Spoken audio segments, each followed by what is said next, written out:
This story takes place during my high school years, when my sister and I shared a room. Back then, I was obsessed with an anime called Black Butler.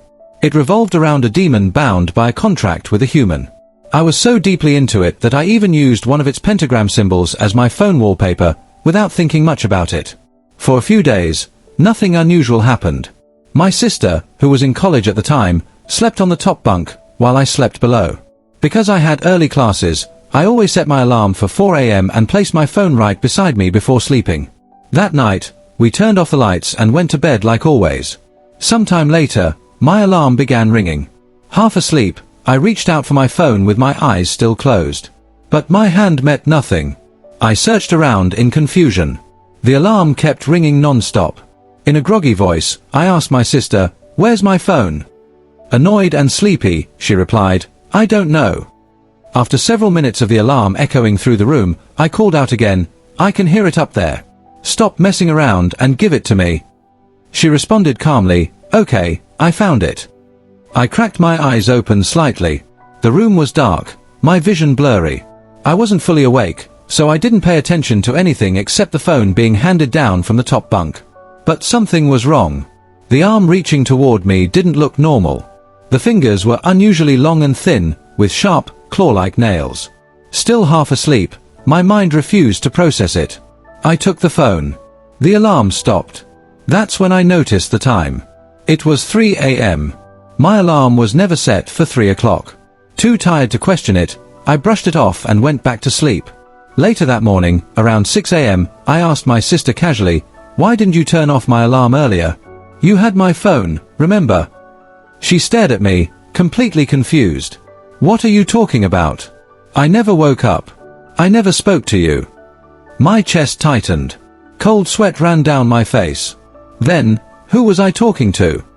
I whispered. "And who gave me my phone?" The memory came rushing back. We locked eyes in silence, both of us terrified. That day, I removed that wallpaper forever. That night, neither of us slept on the top bunk again.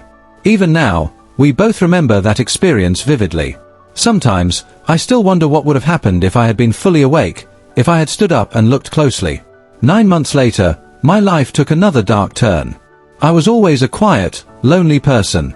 I avoided social media because I thought it would distract me from my studies. But on January 2nd, I finally joined Instagram, hoping to make at least one friend. While scrolling, I came across a page that posted funny videos. I messaged the account, and the person behind it was my age. For privacy, I'll call her Ranata. We bonded quickly. At first, we shared memes and laughed. Then we started opening up about our lives. I told her how lonely I felt, how she was my only friend.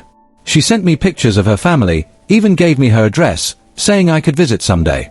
Then, suddenly, she disappeared. My messages went unanswered. I kept sending reels, asking if she was okay. Nothing. A week later, she finally replied with just 2 words, "I'm fine." That was the first warning sign. After that, her behavior changed. Funny messages got nothing but emojis. Deep conversations were met with short, empty replies. Then one day, she sent me a message I will never forget. It was long, graphic, detailed. It described, step by step, how to kidnap and murder someone. I was shaking. This wasn't a joke. The girl who once sent memes now sounded like a psychopath. Then she asked for my address. That's when fear took over. I sent her a voice message, telling her how uncomfortable I was and asking her never to send me something like that again. I couldn't even finish reading what she had written. Her response was worse. "Which part made you uncomfortable?" I blocked her immediately. A week later, I traveled out of town to visit my aunt. While there, something horrifying clicked. The address Ranata had once shared was close to where I was staying.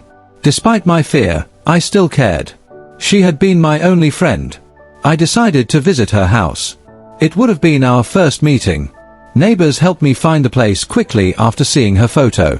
Now I understand why. The house was large, silent, unnaturally still. I rang the doorbell. A woman opened the door. Her mother. When I said I was there to see Ranata, her face went pale. Her older brother, Ryan, rushed over. That's when I saw it. A framed photo of Ranata on the wall, surrounded by funeral flowers. My body went numb. They told me the truth. Ranata was dead. She had been murdered by a psychopath. The police were still searching. And the most terrifying part, the way she was killed matched exactly the method described in the message sent to me. I told her family everything. After that, I never went back. Therapy helped. My family helped. But the fear never fully left. I still wonder, what if I had shared my real address? Who was behind that account? And why were they using my friend's phone after she was already dead? June 9, 2013. Gifford Pinchot National Forest, Cougar, Washington. One of the oldest forests in the United States. A 19-year-old woman named Maureen Kelly went camping with friends at Canyon Creek Campground. Late that night, she made a sudden decision. "I'm going on a spiritual quest," she said. Then she did something no one expected. She removed all her clothes and tied a small pouch around her waist. Inside were only 3 items, a knife, matches, and a compass. No food. No water. No light. She promised she would return before midnight. She never did. Search teams flooded the forest. Helicopters scanned from above. Dogs followed her trail. Her footprints were found on a gravel road. And then, they stopped. No scent. No direction. No body. It was as if she vanished. 12 years later, Maureen Kelly remains missing. No answers. Only questions.